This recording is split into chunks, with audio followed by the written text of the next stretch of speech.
नमस्कार, India news देख रहे हैं आप। मैं हूं वर्षा शाही और आज हम बात करेंगे ऑपरेशन सिंदूर की।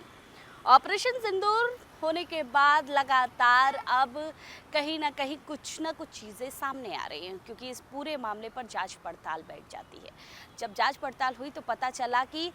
पाकिस्तान ने जो रणनीति अपनाई NATO की, वो रणनीति कहीं ना कहीं चीन से सीखी हुई थी। चीन के पुराने सैनिकों के द्वारा ये ट्रेनिंग पाकिस्तान के पूरी डिफेंस को दी गई थी और इसी ट्रेनिंग के तहत वो पूरी जो रणनीति रख रहे थे वो पूरी तरीके से देखने को मिल रही थी। जब इस पूरे मामले पर जांच पड़ताल हुई तो ये पता चला कि NATO की जो पूरी ट्रेनिंग थी वो चीन के द्वारा दी गई थी, चीन के सैनिकों के द्वारा दी गई थी और देने के बाद फिर उसके बाद पूरी तरीके से पाकिस्तान इस चीज़ पर उतरा था, क्योंकि पश्चिमी देशों से भी कहीं ना कहीं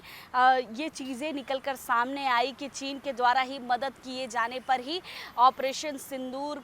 जो लॉन्च हुआ वो हुआ। उसके साथ साथ पाकिस्तान की तरफ से जो ऑपरेशन सिंदूर का जवाब दिया गया वो देखने को मिला और इस पूरी चीज़ों में चीन का सहयोग देखने को मिला और चीन के सहयोग से ही ये पूरा ऑपरेशन हुआ था और चीन के सहयोग से ही ये देखने को मिला कि आखिर किस तरीके से वो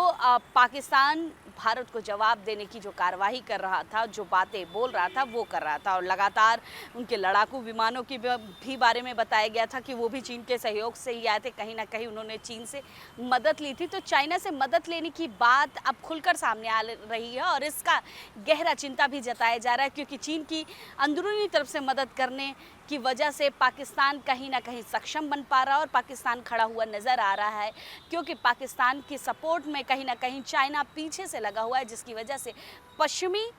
जो देश है वो भी ये चिंता जाहिर कर रहा है। भारत भी इस बात की चिंता जाहिर कर रहा है कि अगर चाइना को कुछ भी करना है तो खुलेआम आकर कर सकता है, लेकिन जिस तरीके से पीछे बैठकर वो जो रणनीति कर रहा है, पीछे बैठकर ट्रेनिंग दे रहा है, पीछे बैठकर वो पूरी तरीके से लड़ाकू विमानों की मदद दे रहा है, ये कहीं ना कहीं गलत है।